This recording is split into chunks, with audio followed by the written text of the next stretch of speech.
ദഹന പ്രശ്നങ്ങൾ പലതരത്തിലുണ്ടാകാം. ദഹന പ്രശ്നങ്ങൾ ചിലപ്പം ദഹനേന്ദ്രിയ വ്യൂഹത്തിലുണ്ടാകുന്ന പ്രശ്നങ്ങളുണ്ടാവാം. അതിനകത്തുള്ള സ്ട്രക്ചറലായിട്ടുള്ള പ്രശ്നങ്ങളുണ്ടാവാം. അതിനകത്തുള്ള ഫങ്ഷണലായിട്ടുള്ള പ്രശ്നങ്ങളുണ്ടാകും. ഫോർ എക്സാമ്പിൾ, പാൻക്രിയാസിനകത്തുള്ള ഒരു ക്രോണിക് അൾസറേറ്റീവ് പാൻക്രിയാറ്റിസ് എന്ന് പറയുന്ന അസുഖം ഉണ്ടായിരിക്കട്ടെ. അപ്പോൾ അതിനകത്തുള്ള സെൽസിൻ്റെ നാശം കൊണ്ടിട്ടും അതിനകത്തുള്ള ഫൈബ്രോസിസ് അല്ലെങ്കിൽ അതിനകത്ത് അത് ശരിക്കും ചോറ് പോലിരിക്കുന്ന ഒരു സംഭവമാണ് പാൻക്രിയാസ് എന്ന് പറയുന്നത്. അത് കട്ടിയായി പാറക്കല്ല് മതിയാവാത്ത അവസ്ഥയാണ് ക്രോണിക് അൾസർ. അതുകൊണ്ട് തന്നെ അതിനകത്തുള്ള സെക്രീഷൻസ്, അതായത് ദഹനരസങ്ങൾ കുറവായിരിക്കും.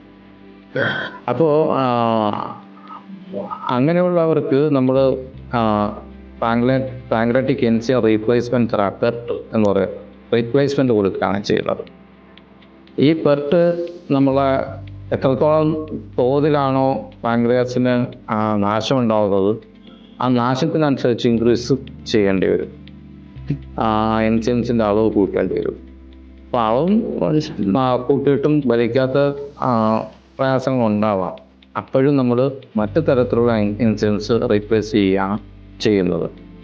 പിന്നെ ചില രോഗികൾക്ക് ഇതുപോലൊരു പെയിൻ ഉണ്ടാവും, അസഹ്യമായ, പ്രത്യേകിച്ച് നട്ടലിന് അസഹ്യമായ വേദന, ആഹാരം കഴിക്കുമ്പോൾ വേദന ഉണ്ടാവുക, ആ വേദന ഭയങ്കരമായിട്ട് ഷൂട്ട് ചെയ്ത് നമ്മുടെ നട്ടലിനകത്തോട്ട് കുറച്ച് കയറുക, അങ്ങനെയൊക്കെയുള്ള പ്രയാസം ഉണ്ടാവുമ്പോഴും ഈ എൻസൈം റീപ്ലേസ്മെൻറ്റ് തെറാപ്പി കൊണ്ടൊരു പക്ഷേ പഠിക്കാവുന്നതില്ല.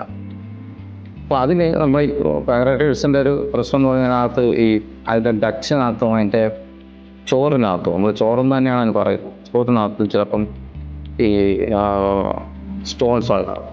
ആ സ്റ്റോൺസ് ഇരിക്കുന്നത് കൊണ്ട് അതിൻ്റെ ഒബ്സ്ട്രക്ഷൻസ് കൊണ്ടിട്ടും ഈ പെയിൻ ഉണ്ടാവാം. ഈ കുറച്ചേ ദഹനരസം ഉണ്ടാവുന്നുള്ളൂ, പക്ഷെ ആ ഉണ്ടാകുന്ന ദഹനരസം തന്നെ ഇനി ശ്രവിച്ച് വരാൻ പറ്റാത്ത രീതിയിൽ തടസ്സമായിരിക്കില്ല. അങ്ങനെയുള്ള സാധനത്തൊപ്പം നമ്മൾ സർജറി ചെയ്ത് മാറ്റേണ്ടി വരും. ഇത് സ്റ്റോൺ നീക്കം ചെയ്ത് കുടലിനെ ഈ പാൻക്രിയാസുമായിട്ട് നേരിട്ട് കണക്ട് ചെയ്തിട്ട് അത് ഉണ്ടാകുന്ന രസങ്ങൾ കുടലിനകത്തോട്ട് നേരിട്ട് പോകത്തക്ക രീതിയിൽ ആക്കേണ്ടി വരും.